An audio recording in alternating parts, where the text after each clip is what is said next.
Bonjour à toutes et à tous, bienvenue sur ma chaîne Ciné-Série Galaxy. On se retrouve pour une nouvelle critique de film, et pas n'importe quel film. Et la vidéo aujourd'hui ne sera pas en face cam, pour une bonne raison. J'ai tellement de choses à dire sur ce film que je les ai notées, j'ai écrit la critique, et face caméra j'aurais oublié et j'aurais été un peu trop confus. Le film est beaucoup trop riche pour que je puisse m'exprimer en quelques minutes face caméra. Alors voilà, j'ai écrit la critique. Il va y avoir une partie sans spoilers, où je vous parlerai du synopsis détaillé, mais sans spoilers, du casting et de quelques points forts. Et puis ensuite, une alerte spoilers pour vous laisser le temps de quitter la vidéo si vous n'avez pas encore vu le film. Et pour ceux qui ont vu le film, je vous dirai ce que j'en pense, en spoilant tout, y compris la fin du film. Donc, commençons avec la partie spoilers, et je vais commencer par vous dire que Damien Chazelle, le réalisateur de ce Babylone, qui dure 3h09, et dont je n'ai pas vu du tout le temps passer, tellement c'est allé à une vitesse folle. Damien Chazelle, donc notre réalisateur franco-américain, qui est autant bilingue, qui parle autant français qu'américain, de parents français et américains. Damien Chazelle réalise un chef-d'œuvre à la démesure de son talent. La La Land, un de ses précédents films, son avant-dernier film, en 2017, est pour moi un des plus grands chefs-d'œuvre du 7e art et se place aisément dans mon top 10 des plus grands films de tous les temps. Ça lui avait permis d'obtenir l'Oscar du meilleur acteur, enfin l'Oscar du meilleur réalisateur, Oscar de la meilleure actrice pour Emma Stone, Oscar de la meilleure musique pour Justin Hurwitz, son compagnon sur tous ses films de toujours, qu'il est encore sur ce film et qui nous livre encore une fois une bande originale exceptionnelle. Bref, Damien Chazelle est à la fois passionné de jazz, on a pu le comprendre grâce à Whiplash et La La Land, mais passionné de l'histoire du cinéma. Et pas seulement l'histoire récente, mais l'histoire d'il y a près d'un siècle en arrière, parce que ce film commence dans les années 20. Et donc, on y suit Manny Torres, jeune employé à tout faire, venu du Mexique, qui ne parle pas très bien anglais, qui parle plus mexicain ou espagnol qu'anglais. On le suit donc en Californie, qui essaye de se faire une carrière dans le cinéma et qui, petit à petit, d'opportunité en opportunité, avec parfois des tâches ingrates, voire humiliantes, va réussir à se frayer un chemin dans le Hollywood des années 20, pas seulement des années 20, puisque le film se déroule sur plusieurs décennies, un cinéma en pleine transition entre le muet et le sonore. Et pour cela, il va croiser le chemin de Nellie Laroy, une jeune inconnue, totalement inconnue, pleine d'audace, pleine de culot, qui se considère comme une star et qui va tout faire pour le devenir sans aucun scrupule. Il va aussi croiser Jack Conrad, qui va le prendre sous son aile. Jack Conrad, plus grand acteur à succès de son temps, qui commence lentement mais sûrement à se remettre en question sur sa place dans le monde du cinéma, ainsi que Elinor St. John, une scénariste, plutôt journaliste, qui a un regard d'une lucidité extrême sur le cinéma et qui va être le point central de ce film, notamment dans un discours qu'elle va tenir à Jack Conrad et qui s'adresse à la fois aux spectateurs fans cinéphiles, mais aussi à toute la grande famille du cinéma mondial. Probablement le discours le plus important qu'on ait entendu sur le cinéma, mais dont je ne vous parlerai qu'en partie spoilers. Elinor St. John, qui est là tout au long du film, qui va traverser le film un petit peu comme la marraine, un petit peu comme la narratrice, auquel on s'identifie pour essayer de comprendre la mutation du cinéma. Le film, donc, comme je vous le disais, se déroule sur plusieurs décennies, de la côte ouest, Los Angeles, Hollywood, à la côte est, New York, Broadway. On va y parler aussi de théâtre notamment. Et son titre, Babylone, évoque la grandeur, la décadence et la chute d'Hollywood et de ses stars.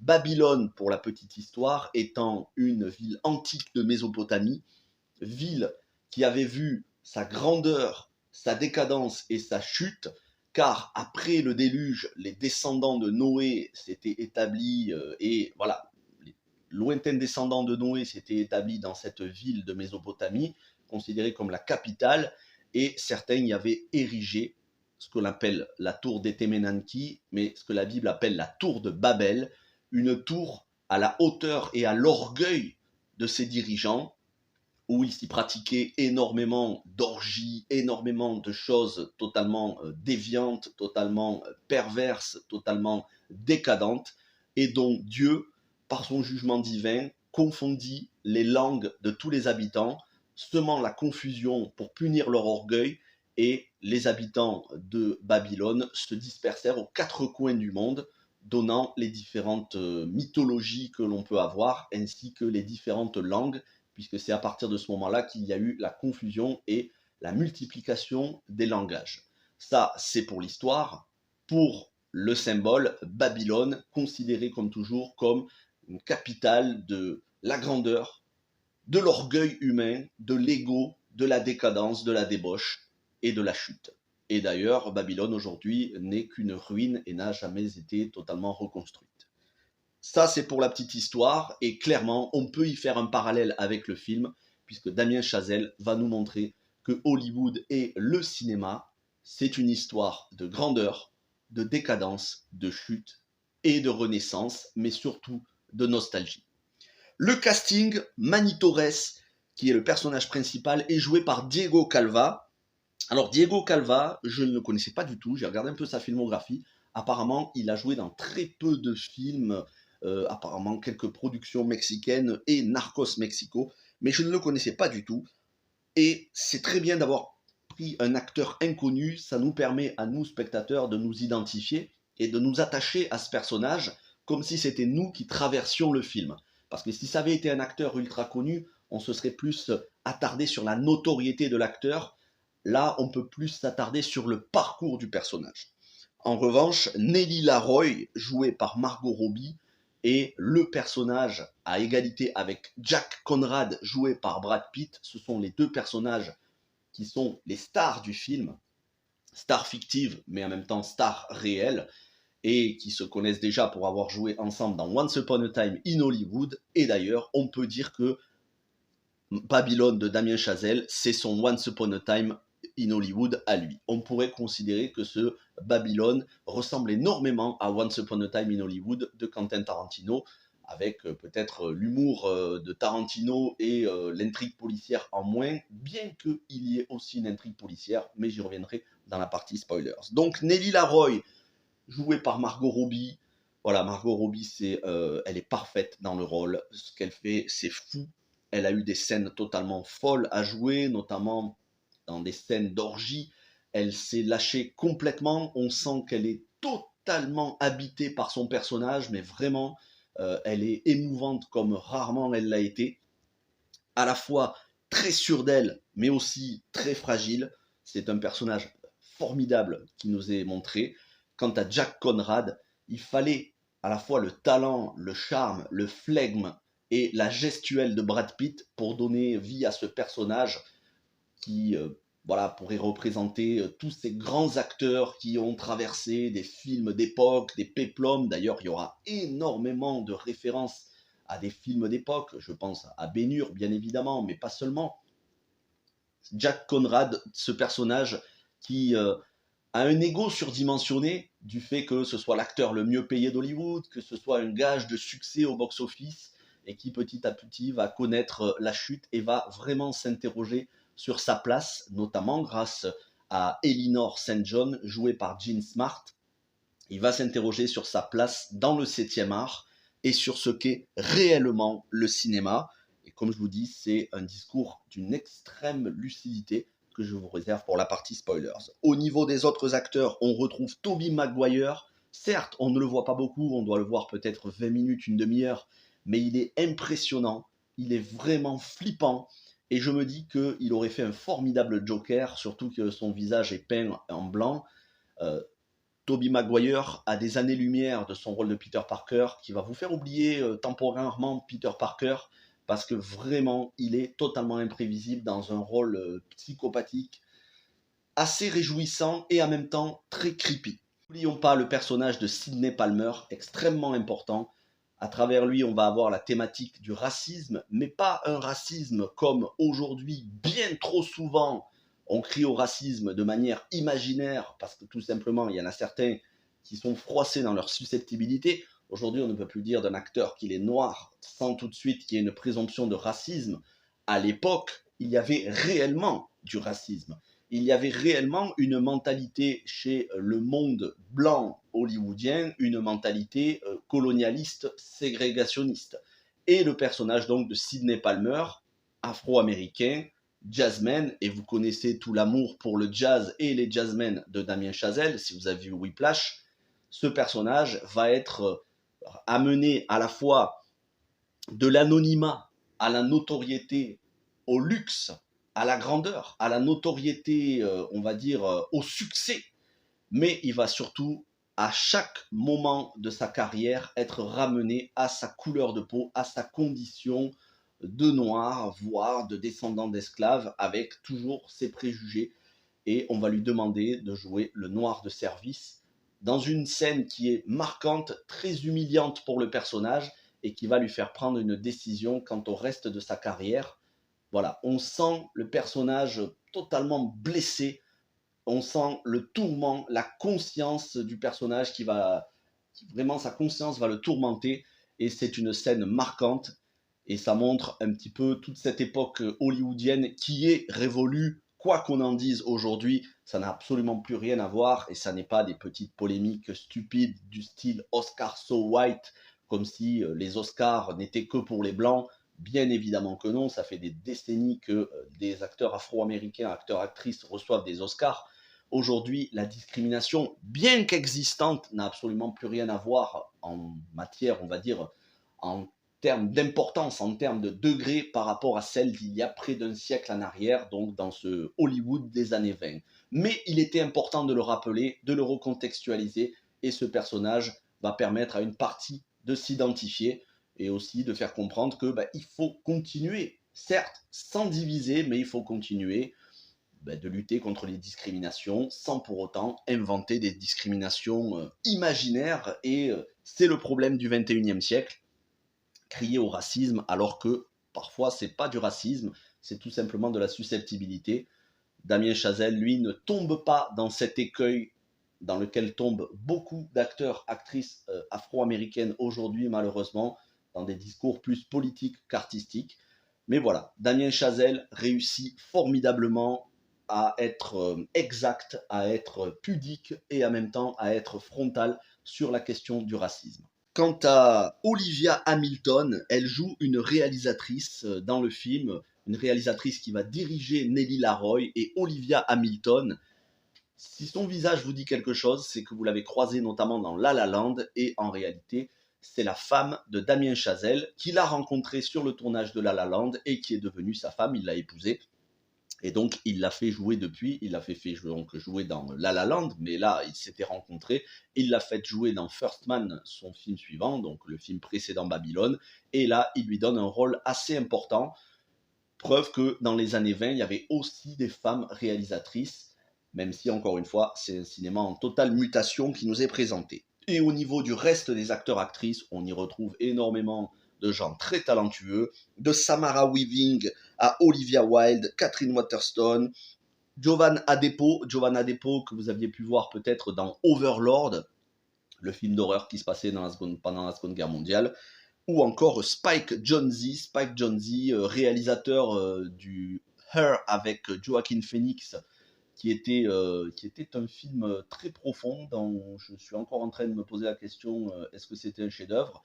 Spike Jonze qui joue ici un réalisateur. Vous allez voir des scènes démesurées, des scènes de tournage, des plateaux de tournage en plein air où on y tourne des péplums d'un côté, des westerns de l'autre. Vraiment, il y a quelque chose qui ressemble beaucoup à Once Upon a Time in Hollywood de Tarantino. Une lucidité sur ce qu'est réellement le cinéma, sur la place des artistes, des acteurs, réalisateurs, producteurs dans le 7e art, mais aussi une historique finalement très nostalgique de ce qu'est le cinéma, mais pas seulement nostalgique, il y a de la grandeur dans ce film, il y a de la grandeur qui parle y compris aux spectateurs d'aujourd'hui, aux spectateurs de 2022 qui vont voir Avatar 2 au cinéma, et je ne dis pas cela par hasard. Vous verrez quand vous verrez le film, vous comprendrez pourquoi je vous ai dit ça. C'est un film qui va montrer le cinéma qui traverse l'histoire avec un H majuscule, notre histoire, l'histoire du XXe et XXIe siècle. C'est un film très touchant, c'est un film qui, il faut le dire, devrait en toute logique être interdit aux moins de 12 ans au minimum, parce que contrairement aux autres films de Damien Chazelle, celui-ci ne s'adresse pas à un jeune public, mais uniquement à un public adulte. Il faut quand même savoir que les scènes d'orgie, vous verrez des personnes nues, vous verrez de la décadence, vous verrez des scènes de perversion. Je ne vais pas trop détailler, mais je peux vraiment vous dire qu'il y a des scènes choquantes et très tôt, dès le début du film, voilà, des scènes d'orgie. Rien ne vous sera épargné. On n'est pas non plus du niveau de Pasolini avec Salo ou les 120 jours de Sodome, mais il y a quelque chose de Pasolini dans la décadence de ce Hollywood des années 20, des années 30. C'est un film donc à réserver aux adultes en priorité, il faut le savoir à l'avance parce que sinon vous serez surpris. C'est un film voilà, qui est vraiment destiné aux cinéphiles et c'est une déclaration d'amour, je ne le dirai que trop. Allez voir ce film, allez voir Babylone, il vaut vraiment le coup d'œil et si la durée vous rebute sur le papier, les 3h09, sachez que moi personnellement, je n'ai pas vu passer du tout, mais vraiment, je n'ai pas vu passer le temps et si le film avait duré une demi-heure de plus, ça ne m'aurait pas dérangé. On est plongé et c'est une frénésie, c'est un film qui commence très fort, qui ensuite se calme pour finir dans une explosion psychédélique de couleurs, littéralement. C'est un film qui parle à la fois de la mutation des mentalités, mais aussi de la mutation technique. On passe du muet au sonore, du noir et blanc à la couleur, des films d'époque aux effets spéciaux. C'est vraiment une historique du cinéma et ça nous remet un petit peu les pieds sur terre. Quelle importance on doit accorder à la fois au cinéma, mais aussi quand on est fan d'acteurs, actrices, quelle importance on doit accorder à tous ces artistes qui nous font rêver. Et surtout, quelle importance si on est soi-même un artiste, si on veut soi-même faire une carrière dans le cinéma, quelle importance on doit y accorder. C'est vraiment un film qui garde les pieds sur terre et en même temps qui nous fait rêver. Voilà ce que je pouvais vous dire sans spoiler. Et maintenant, pour ceux qui vont s'arrêter là, allez voir le film. Si vous avez apprécié, vous pouvez mettre un pouce bleu. Et moi, je vous laisse sur la partie spoilers dans...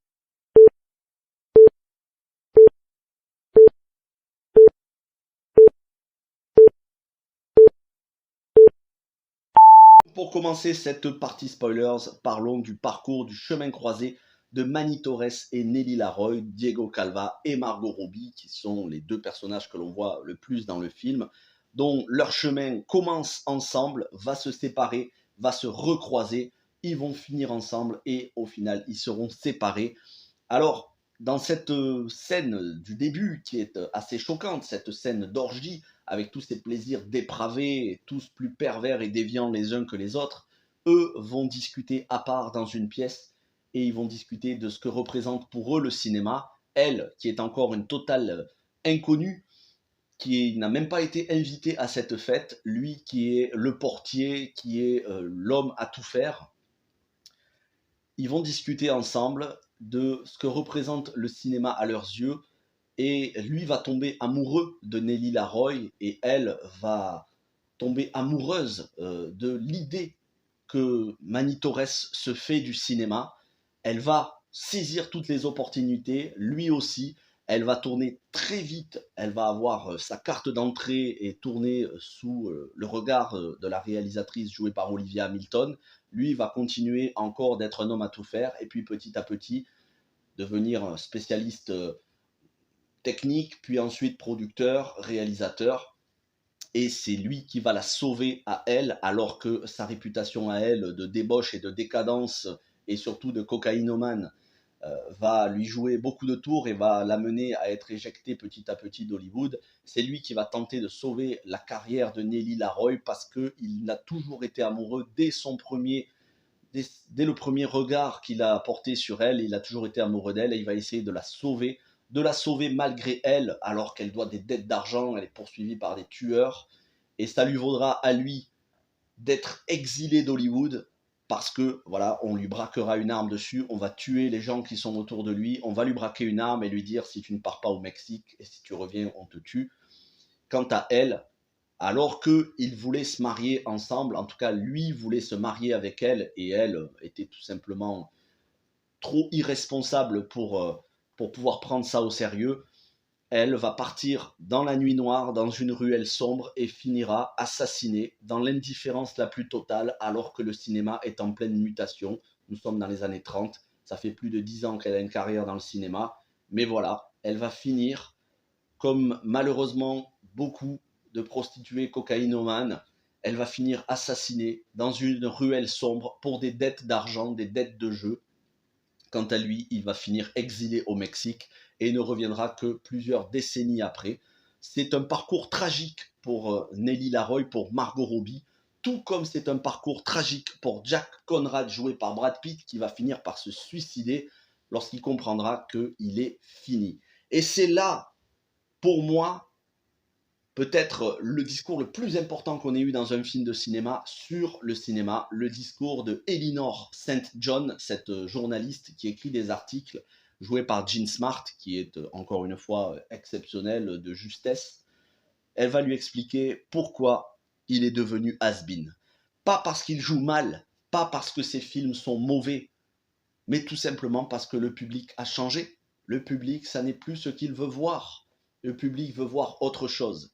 Et à la manière un petit peu de The Disaster Artist, où on va avoir le personnage, je ne me souviens plus de son nom, dans The Disaster Artist, qui va voir tout le monde rire autour de lui et qui va en être blessé, à la manière un peu de The Disaster Artist, Jack Conrad, joué par Brad Pitt, va voir les gens de manière discrète, un petit peu à l'instar de Margot Robbie dans Once Upon a Time in Hollywood, en Sharon Tate, qui entre dans la salle pour voir le film dans lequel elle joue et voir la réaction des gens autour d'elle. Brad Pitt va faire de la même chose et il va voir les gens rire de son film, mais un rire moqueur, un rire méprisant, un rire humiliant.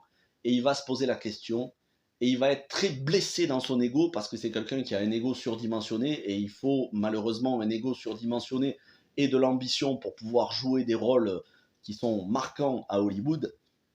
Et il va être blessé aussi par l'article que va écrire Elinor St. John en disant tout simplement est-ce que Jack Conrad est fini. Il va lui en vouloir, il va l'insulter, mais elle va lui dire on est dans le même bateau. Aujourd'hui, ta carrière est terminée, sois conscient que tu as eu la chance de vivre quelque chose qui t'a dépassé et qui nous dépasse tous. Et on sera tous oubliés. Les gens, tu les as fait rêver, tu as rempli des salles, tu as performé au box-office, mais tu es dépassé. Pas parce que tu manques de talent, mais parce que c'est une industrie qui est en mutation constante. Et un jour, longtemps après ta mort, des gens qui ne te connaissent pas, des jeunes, des enfants, des adultes, bien longtemps après ta mort, vont redécouvrir tes films et vont te considérer comme familier. Ils vont voir en toi un parent, un grand frère, un père, un fils. Ils vont s'identifier à tes rôles et ça va les faire rêver. C'est là ton héritage, lui expliquera-t-elle, et c'est là l'héritage de tous les acteurs et actrices au final dans le monde entier, quels que soient les cinémas, américains, européens, asiatiques, peu importe. Le 7e art, les acteurs, les actrices, les réalisateurs, tous les gens qui font cette profession sont amenés à disparaître. Et on le voit ces 3 dernières années. Regardez, Ennio Morricone a disparu, Sean Connery, et là je vous en cite 2, mais je pourrais vous en citer des dizaines. On en a tous les jours, des grands acteurs, des grandes actrices, ou des visages familiers qui meurent, parfois de maladie, parfois de vieillesse, parfois qui sont fauchés en pleine gloire. C'est sûr, ça nous fait de la peine, on y pense pendant quelques jours, quelques semaines, mais on les oublie, et c'est bien naturel, il y en a tellement, et le monde est en pleine mutation, et le cinéma est en pleine mutation. Mais un jour, peut-être dans plusieurs décennies, peut-être dans 50 ou 100 ans, quelqu'un entendra une musique de Ennio Morricone et découvrira toute sa discographie, tous les films qu'il a composés. Quelqu'un verra peut-être James Bond contre Dr. No et se dira, tiens, cet acteur, Sean Connery, son visage, voilà, ça me dit quelque chose, il est familier, je ne le connais pas, il est mort il y a un siècle en arrière. et va découvrir toute la filmographie de Sean Connery, voir à quel point c'était un grand parmi les grands, un seigneur, on pourrait dire. Et c'est la même chose pour Belmondo, et ce sera la même chose pour Delon quand il nous quittera. Et tous ces acteurs, actrices formidables de n'importe quelle nationalité, ils ont joué dans quelque chose qui les dépasse, le 7e art. Et c'est là la thématique, le message le plus puissant que j'ai entendu dans un film. Aussi grand soit notre talent, aussi énorme soient nos performances au box-office, à un moment donné, on va être dépassé, on va être raillé, moqué, oublié, et longtemps après, on va être redécouvert et on fera partie, comme dit Elinor St. John dans le film, de ces fantômes qui traversent l'histoire du cinéma, qui animent l'histoire du cinéma. Et d'ailleurs, en parlant de fantômes, bien, aujourd'hui, on parle de ressusciter virtuellement avec des hologrammes des acteurs, actrices qui nous ont quittés depuis des décennies, de grandes figures du cinéma et de la musique. Ils auront connu une période de traversée du désert et ils seront revenus dans la gloire, pas de leur vivant, mais grâce à nos souvenirs. Et c'est peut-être ça la thématique du film, c'est les souvenirs que l'on va garder du cinéma. Et notamment, Jack Conrad, lui, va se suicider, il va comprendre qu'il est dépassé, mais son orgueil en est touché et il ne supporte pas. Alors il va être en paix avec lui-même, il va faire la paix aussi, il va dire à certains qui l'ont suivi tout au long de sa carrière à quel point il est admiratif, comme le personnage de Lee Fei Lee, je crois, je ne sais plus comment elle s'appelle, si c'est le nom de l'actrice ou le nom du personnage. Il va lui dire, voilà, je t'ai toujours admiré, tu mérites une grande carrière. En quelque part, il va faire ses adieux, et puis voilà, il va rentrer dans sa chambre et se tirer une balle hors champ. On verra uniquement la trace, la giclée de sang. C'est dramatique, parce que contrairement à La La Land, où les personnages, voilà, ils restaient quand même, certes, c'était une fin douce amère, mais on finissait sur une note positive. Ici, les personnages meurent. Nelly Laroy meurt dans l'indifférence la plus totale, comme on le verra dans cette page de journal. Jack Conrad va se tirer une balle, Manny Torres va être exilé au Mexique alors qu'il a connu la grandeur dans les studios de la Warner et qu'il est devenu un réalisateur-producteur chevronné. Tous ces gens-là vont être oubliés et peut-être la scène finale qui est marquante, c'est lorsque Manny Torres, de nombreuses années après, dans les années 60, il me semble, si mes souvenirs sont bons, 50 ou 60, va revenir avec sa femme et sa fille, va revenir à Los Angeles plus de 20-25 ans après l'avoir quitté et va rentrer dans cette salle et va regarder la projection de Singing in the Rain, va regarder les gens qui sont totalement conquis par le film, alors que lui a connu le muet, et il va se rappeler tout son parcours tout au long du film. Et là, c'est la déclaration finale, l'apothéose, le feu d'artifice final de Damien Chazelle, qui va nous faire un tour de scène, un tour de piste, artistique certes, mais historique, en nous montrant à la fois des images de Tron, le premier film, des images de Matrix, des images de Terminator 2, pour finir sur des images de Avatar, une tournée, une petite incursion dans le futur du cinéma, qui pour nous est le présent, voire le passé. Et tout cela, on va le voir, c'est ce qu'imagine Manny Torres, une constante mutation du cinéma pour nous tirer vers des sommets de rêve et de technicité et d'artistique. Certes, ceux qui l'ont fait seront oubliés, mais les œuvres, elles, ne le seront jamais. Et ça, c'est le message du film, et j'ai trouvé que c'était très touchant. Vraiment, c'était très très touchant. Donc, c'est un chef-d'œuvre absolu, absolument pas pour tout public, mais poignant, juste, et je ne peux qu'encourager tout le monde à aller voir ce film, enfin pas forcément les enfants, mais je ne peux qu'en vous encourager à le voir et le revoir. Il y a tellement de richesse dans ce film, c'est un film qui mérite plusieurs visionnages. Merci d'avoir regardé cette critique, certes elle était un petit peu longue, mais il fallait ça pour parler de ce film qui est probablement... il va être dans mon top 10 de l'année, je pense, à moins de voir des chefs-d'œuvre encore plus grandioses, mais bon, pour l'instant, c'est le meilleur film que j'ai vu cette année. Après, l'année ne fait que commencer. Le film a remporté, un petit mot sur la musique, a remporté le Golden Globe, il me semble, de la meilleure bande originale. Justin Hurwitz, après La La Land, continue. D'ailleurs, Il y a énormément de thèmes musicaux qui ressemblent à ceux de La La Land. Peut-être la bande originale sera-t-elle un peu trop bruyante pour certains, mais c'est voulu pour montrer que ce milieu de Hollywood est bruyant, bruyant à la fois littéralement, mais bruyant artistiquement. En tout cas, Justin Hurwitz alterne entre des thèmes qui sont lourds et qui font mal aux oreilles volontairement, et des thèmes plus calmes au piano, au jazz. Bref, magnifique composition musicale pour lequel, il me semble, il a remporté un Golden Globe il y a à peine quelques jours. Et le film, bien que n'ayant pas remporté de Golden Globes, a été nommé pour meilleur film, meilleure actrice, meilleur acteur, voilà. De nombreuses nominations au Golden Globe. Il faut espérer que le film remportera l'Oscar, parce que s'il n'est pas nommé ou qu'il ne remporte pas l'Oscar, je ne vois pas qui pourrait le remporter. Parce que là, il s'agit véritablement d'une proposition artistique comme on en a rarement. Et la dernière fois qu'on en a eu une pour moi aussi marquante, c'était en 2017 avec La La Land. Merci d'avoir regardé cette vidéo. N'hésitez pas à vous abonner à la chaîne. Passez une bonne journée. On se retrouve dès demain pour d'autres vidéos. Et puis à partir de lundi matin pour du The Last of Us. Lundi soir, je serai invité chez Megamax en live. Et tout le reste de la semaine, mercredi, on sera en live sur la chaîne pour débriefer The Last of Us épisode 2. On va parler de films, de séries, on va faire énormément de choses. Portez-vous bien, passez une bonne fin de semaine et ciao tout le monde.